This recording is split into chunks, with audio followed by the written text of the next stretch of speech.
Alors ça, c'est le cas où vraiment c'est le plus simple. On a le cas le plus simple, simple, simple. On est en local, on est avec notre application en local, on ne l'a pas mis en ligne.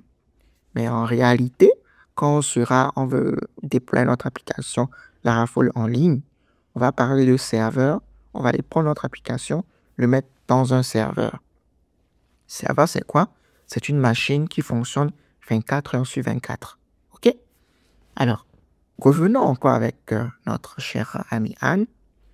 Alors, Anne veut accéder, d'accord, à la page d'accueil de Larafolio. Là, on est dans un cadre réel. C'est-à-dire, on est vraiment en ligne. Donc, Larafolio se trouve sur https://larafolio.com. Donc, Anne va taper vraiment cela sur son clavier. Une fois qu'elle a fini de taper, ce qui va se passer, c'est quoi? Vous voyez que larafolio.com, c'est le nom de domaine de Larafolio. Mais quand on prend juste le nom de domaine, on ne peut pas... En fait, il faut prendre le nom de domaine et puis trouver ce que l'on appelle l'adresse IP de notre serveur sur lequel on a mis notre application.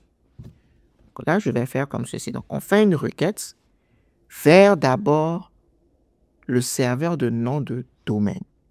Le serveur de nom de domaine, c'est lui qui sait quelle est l'adresse IP ou quelle larafolio.com la pointe. Donc 128.98.23.1, prenez ça comme par exemple le numéro d'identifiant unique, d'accord, de votre serveur.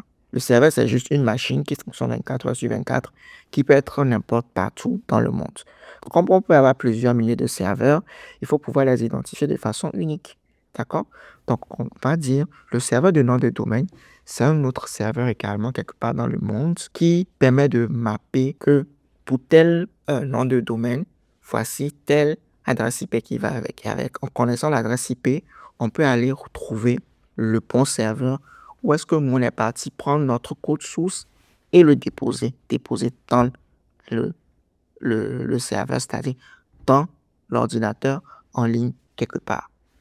Donc, quand c'est bon, un exemple de serveur de nom de domaine, vous savez, par exemple, il y a GoDaddy, par exemple, que vous pouvez aller pour vous acheter votre nom de domaine et puis vous allez manuellement dire que ça, c'est le nom de domaine et puis vous connaissez votre adresse IP et puis vous allez manuellement vous-même dire que pour tel nom de domaine, c'est ça l'adresse IP.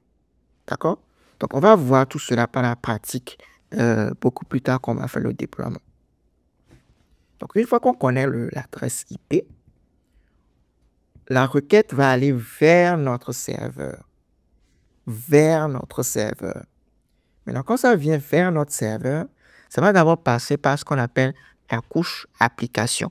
Donc, pour ceux qui connaissent le modèle OSI, ça va passer par la couche application. En l'occurrence, Nginx par exemple, ou bien Apache. Donc, ça va passer par la couche application. Donc, une fois que ça arrive à la couche application, notre Nginx, notre reverse proxy, va pouvoir envoyer la requête vers notre application même. Donc, ça, tout ça que je viens de faire montrer, on l'a déjà vu en fait. On l'a déjà vu. Donc, on passe par le point d'entrée, le front controller. Ensuite, on va vers le routeur. Ensuite, on va passer par les différents middleware. Comme je vous l'ai dit, ce n'est pas juste un seul et unique middleware. On peut en avoir plusieurs. À la fin, on va venir au contrôleur.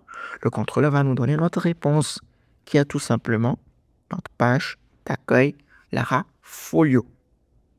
Alors, j'espère que vous aurez appris quelque chose de cette vidéo. J'espère que vous l'avez vraiment apprécié. Donc, ça, c'est vraiment le flux du début, depuis la requête jusqu'à la réponse. Depuis la requête jusqu'à la réponse. C'était vraiment très important pour moi que vous compreniez vraiment le fonctionnement du web de façon globale. Alors, on se donne rendez-vous dans la prochaine vidéo où on va parler de l'architecture MVC. Salut!